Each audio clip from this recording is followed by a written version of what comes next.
Masalah COVID-19 yang melanda bukan sahaja Malaysia tetapi global secara amnya telah memberikan impak yang besar kepada rakyat Malaysia. Sebagai contohnya, kita diberikan Perintah Kawalan Pergerakan yang bermula daripada 18 hari bulan 3 sehingga 31 hari bulan 3. Dan ianya akan memberikan kesan dan impak-impak kepada ekonomi yang akan saya berikan sebentar lagi.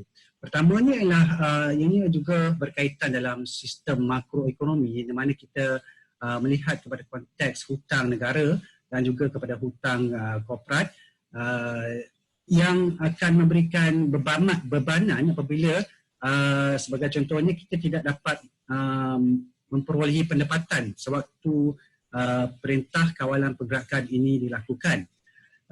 Justru itu kita akan melihat bahawa kadar pertumbuhan ekonomi akan mengalami sedikit kemerosotan dan ini akan mungkin berbentuk shape U, berbentuk U, iaitu adalah kes yang terbaik lah. Kalau ianya tidak berbentuk U, dia akan berbentuk L, dan ini kita tidak mahu bahawa kadar pertumbuhan negara, pertumbuhan ekonomi negara seharusnya perlu kembali pulih pada kuartal ketiga ataupun keempat.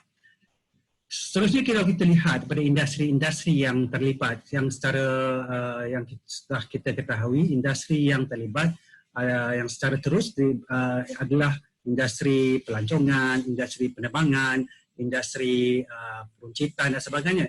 Tetapi apabila PKP, Perintah Kawalan Pergerakan ini dijalankan, maka ini akan melibatkan kepada industri-industri lain seperti industri perkhidmatan, industri permotoran, industri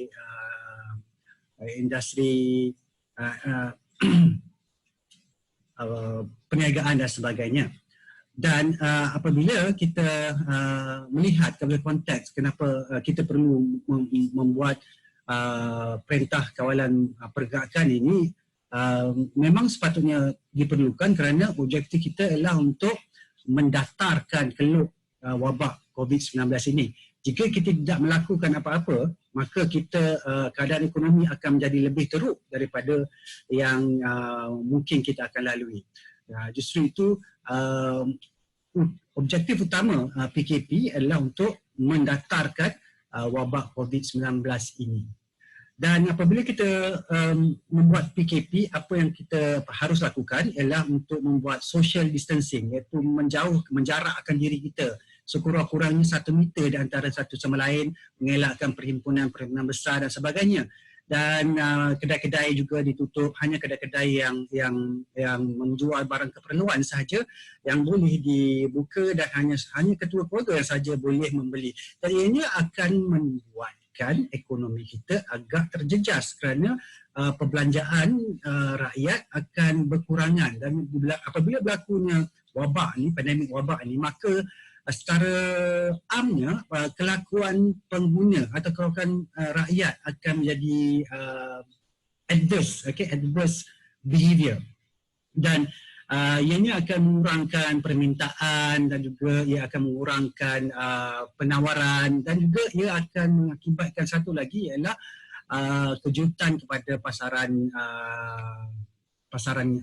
saham dan pasaran hutang capital market.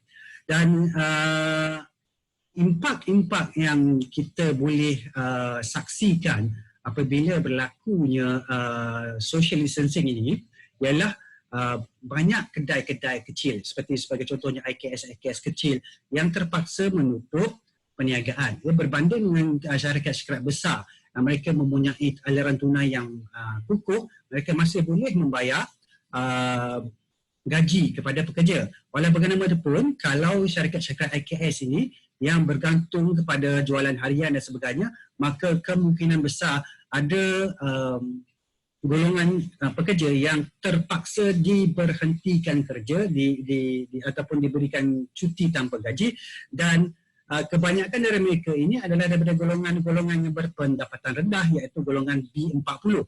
Jadi di sini golongan-golongan B40 ini akan mengalami tekanan dan juga mengalami impak yang sangat besar di dalam kita menangani wabak COVID-19 ini.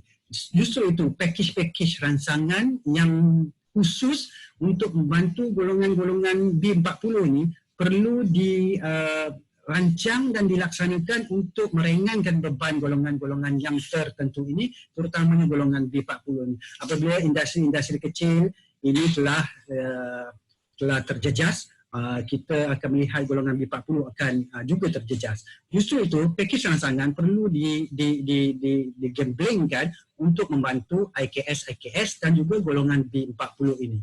Justru itu saya ingin mencadangkan ke kerajaan untuk melihat aspek bagaimanakah kita boleh membantu industri kecil dan sederhana dan golongan B40 ini untuk meneruskan kehidupan, untuk meneruskan ekonomi dan boleh untuk survive di dalam menangani wabak pandemik COVID-19 ini.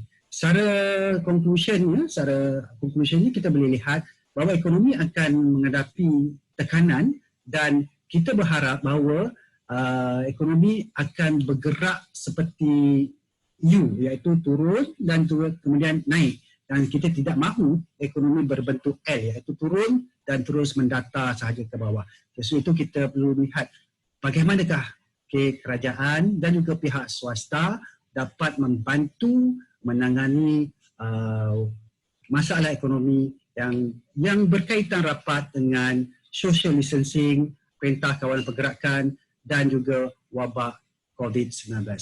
Assalamualaikum.